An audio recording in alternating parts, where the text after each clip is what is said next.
Some brief context of what I'm going to read.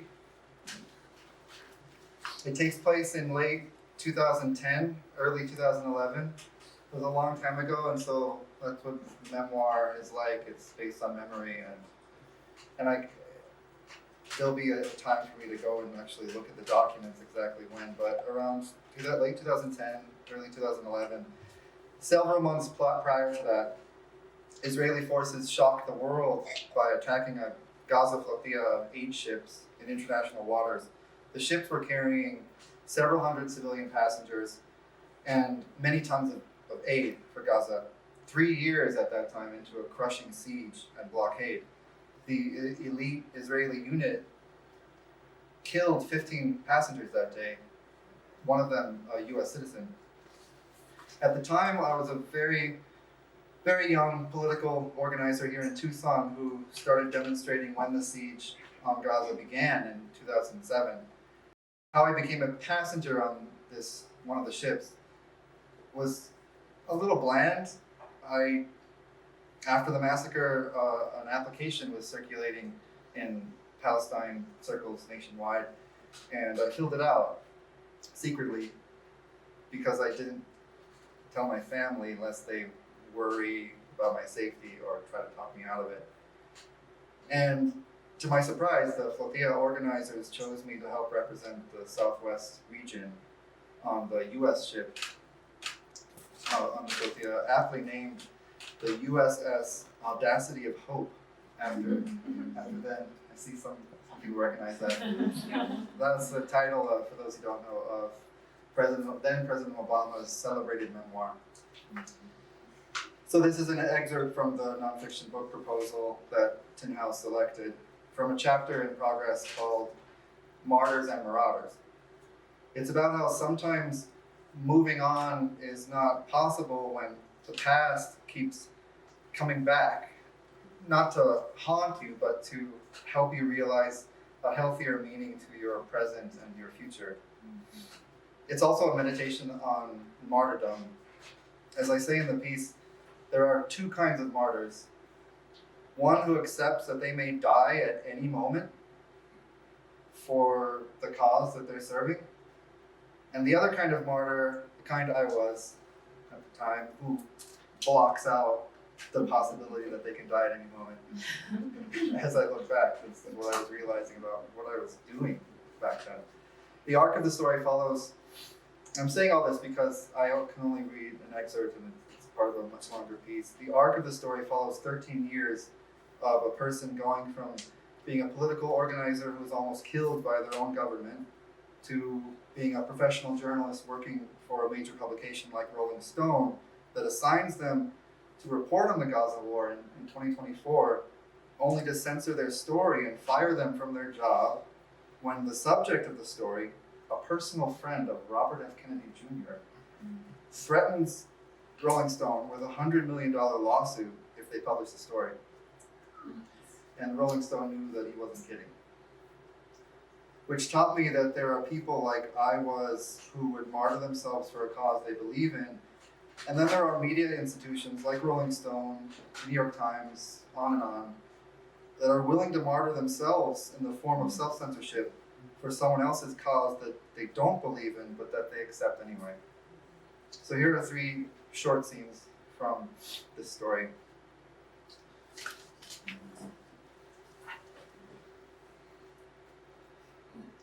So one more drink of that wine.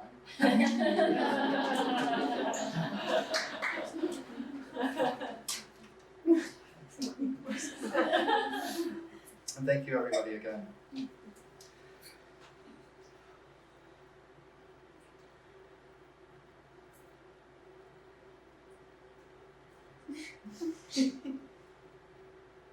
Have we stopped? Peering over the railing of the ship, my eyes scanned the glittering surface of the Mediterranean, trying to sense whether we were still moving, or whether the engine was, like we very well may be in the next moment, dead in the water. Buckets full of chum for the V shape of oncoming sharks. Several military speedboats 100 feet away, approaching at full speed, their motors buzzing like a chainsaw. That's what it sounded like. But the only movement in the water below was an endless succession of small, lapping waves caressing the hull of our ship as if feeling sorry for us. The speedboats, now softening into a crescent moon formation, blockaded our path. They killed their engines, and a dozen or so commandos, dressed all in black, stood up. They stared at us silently and wide-eyed through the slits in their ski masks. 2 or 3 of them pulled out sidearms.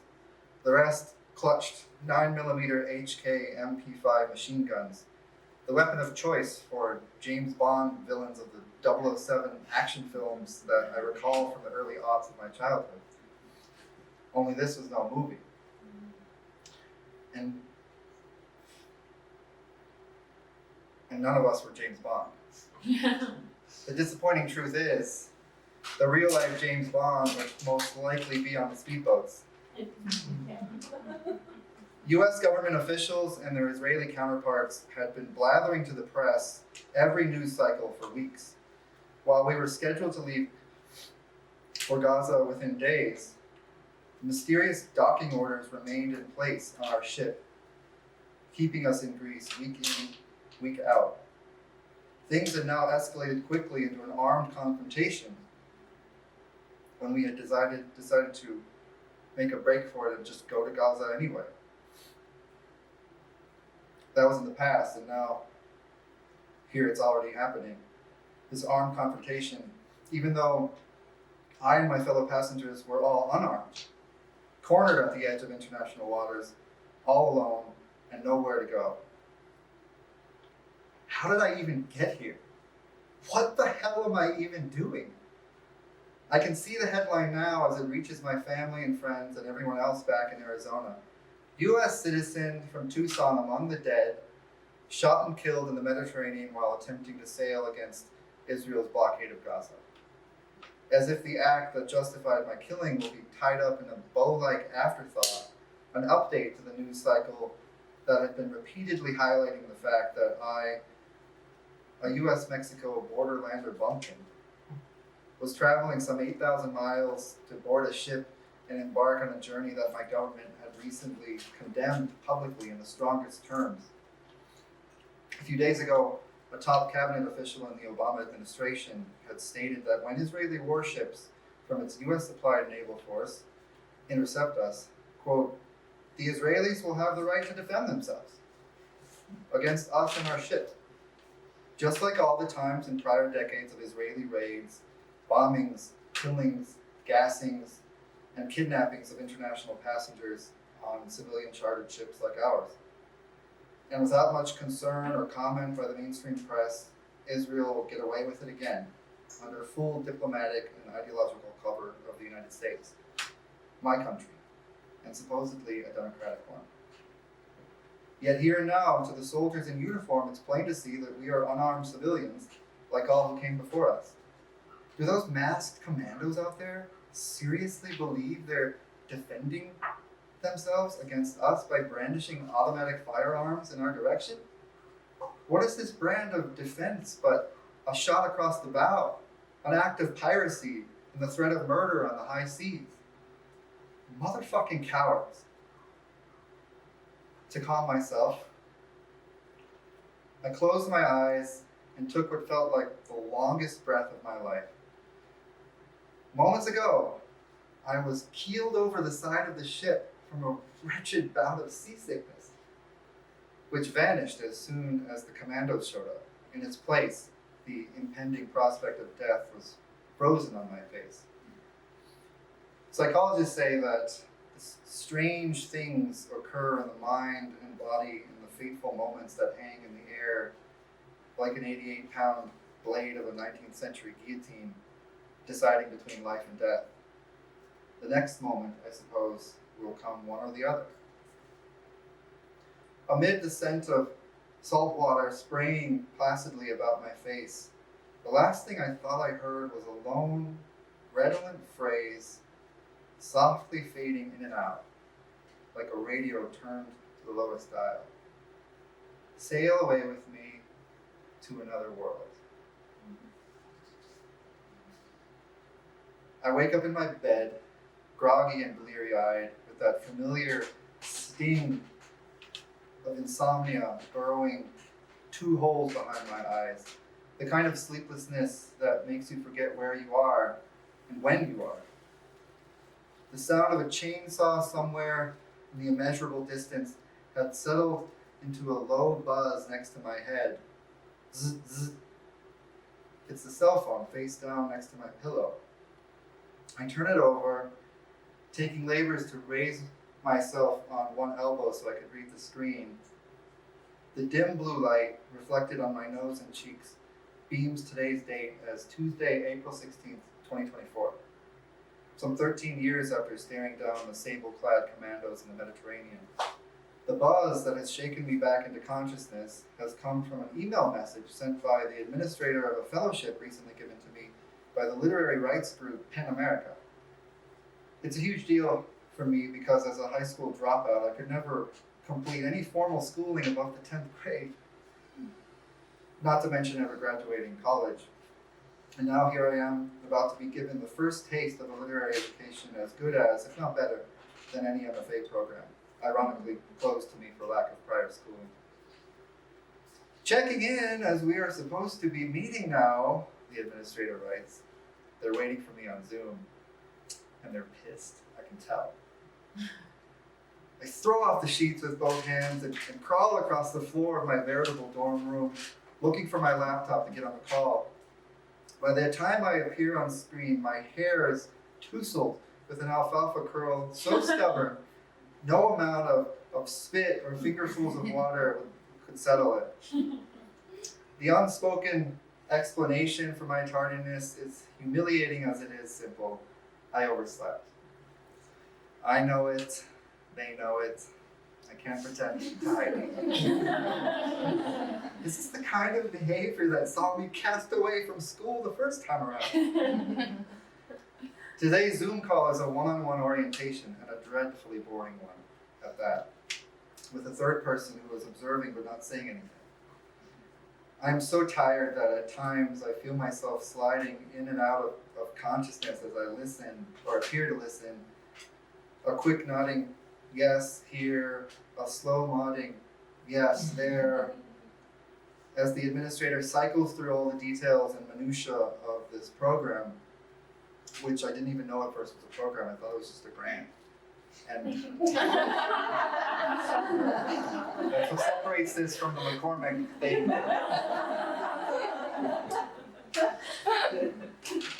Presentations on Wednesdays from authors, agents, publicists, industry executives. Workshops on Saturdays with my instructor and cohort of fellow writers in my genre. This is all online, by the way. And an illustrious final reading in the fall. Still didn't impress me in that state. In between my subtle efforts to muzzle my yawns, something the administrator has just said makes me jump at attention. One dangling word like a bolt out of the blue. Gaza. A charged word, to be sure, from the distant reaches of my past and private life that hasn't come up in professional circles, not in the several years that I've been working as a journalist. I asked him to repeat what he just said.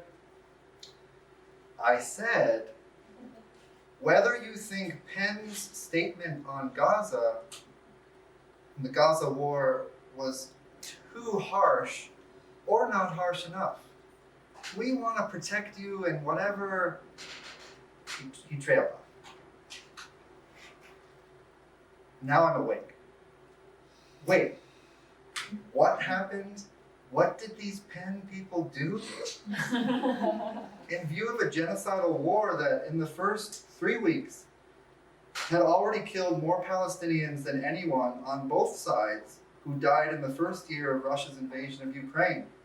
Palestinians were dying at a rate of 1,633 percentage points higher and weren't getting nearly the same amount of support or sympathy paid to Ukraine.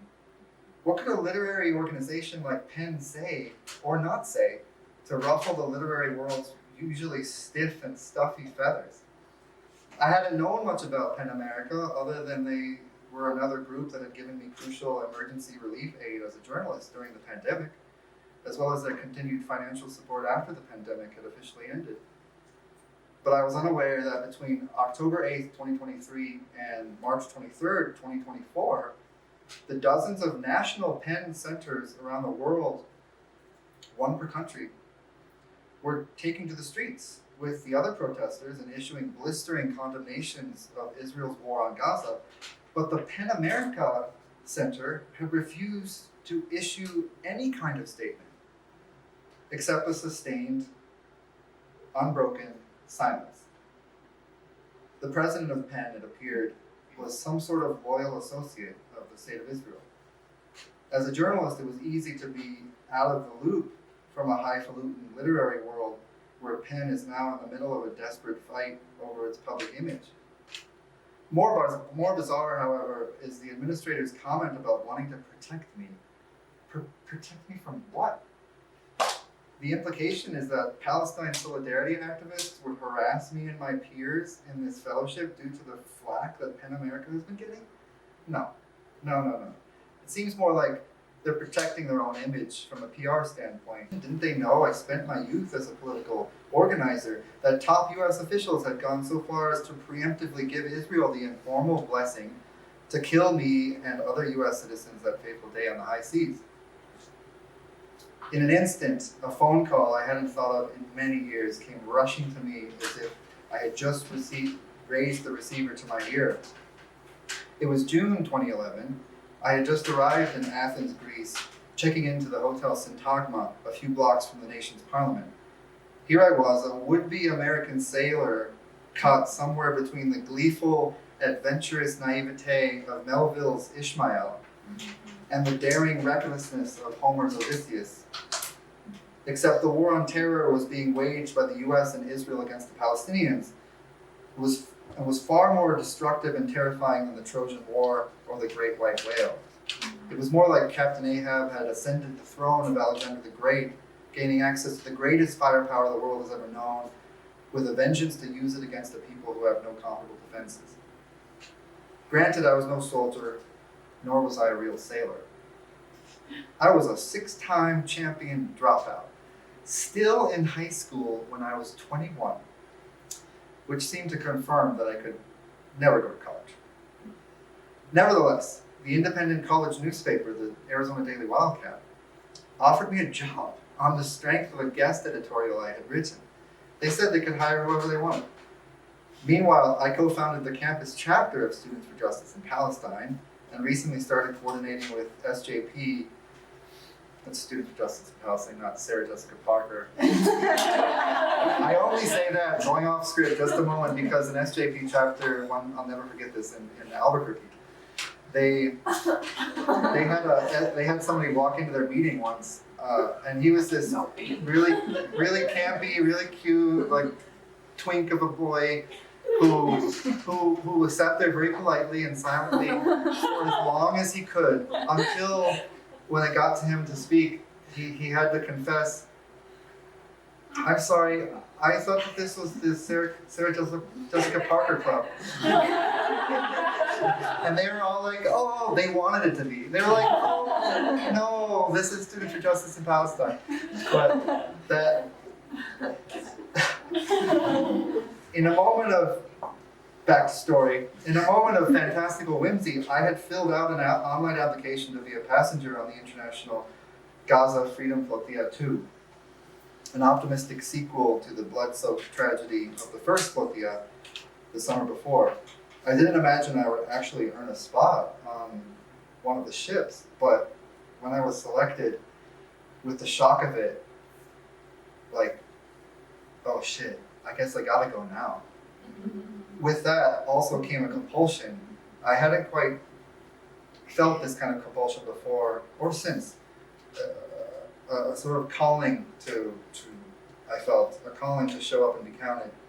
Whether it was the right decision or not, I was going. Perhaps out of unconscious self-preservation, I was anything but somber or nervous about my summer plans. In the weeks leading up to my departure to Athens by way of New York City, I spent my days obsessively listening to Islands in the Stream by Dolly Parton and Kenny Rogers. I know some of you know it clearly. Literally dozens of times a day, every day, the song swirled in my psyche for some reason. During the entire lead up to the trip, and it remained while I was out there. Listen to this. Islands in the stream, that is what we are. No one in between. How can we be wrong? Sail away with me to another world, and we rely on each other. Of course I was listening to this song. A catchy song, don't you think? Like an island climbing up a stream, it was my first time in the old world of Europe. Back home in Arizona, one of my older sisters, Lupita, it's a pseudonym for the people who know my sister. One of my older sisters, Lupita, had been phoning me, and now I could finally take her call, addled as I was from the transcontinental trip. Until I was already leaving on the voyage, I had refrained from telling Lupita, as well as our mother, of course, and the rest of our family, what I would be doing abroad, lest they try and stop me or talk me out of it. But now that my family knew what I was up to, I was preparing to get an earful of how selfish and irresponsible I was to put myself in such a dangerous situation. The day before, I had taken part in a huge press conference in New York City just before departing for Athens. So now, not only my family knew, but also the U.S. public and world governments knew that in several days, I, along with more than 50 Americans from every region of the U.S., ranging in age from 22 to 82, were to set sail on the U.S.S. Audacity of Hope, the U.S. flagged vessel on a flotilla of international ships. We weren't asking permission from any world governments, not the U.S., not Israel, not Greece, not Hamas. Our stated purpose was to deliver humanitarian aid in the form of letters from would-be pen pals. We had tons of this. But the real aim was to send a message to the world that if Israel stopped us in any way, it would prove that Israel's blockade, then nearly 4 years old at that time, was not about security. It was about punishing the 1.2 million residents of Gaza, half of them children, and 80% of them refugees from the 1948 war after Israel was created. But unlike the higher strong members of my family, I knew that Lupita wouldn't scold me for what I was doing. I also knew we wouldn't discuss politics. Lupita, like most of my family, was non-political, other than voting occasionally. I expected to hear about what she was doing back home in Tucson. She'd probably ask me what Greece was like. I had barely said hello when Lupita's spitfire voice on the other end of the line blurted out, "Did you see what that bitch Hillary Clinton said about you?"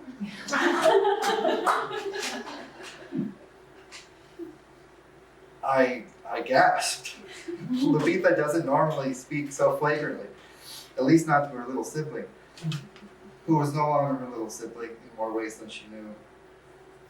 "No," I said. "What did Clinton say?" But there was really no need to ask.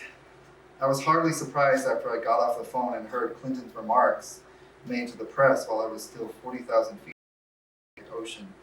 When reporters asked for America's response to its citizens boarding the flotilla, Clinton, then the Secretary of State under Obama, was indignant.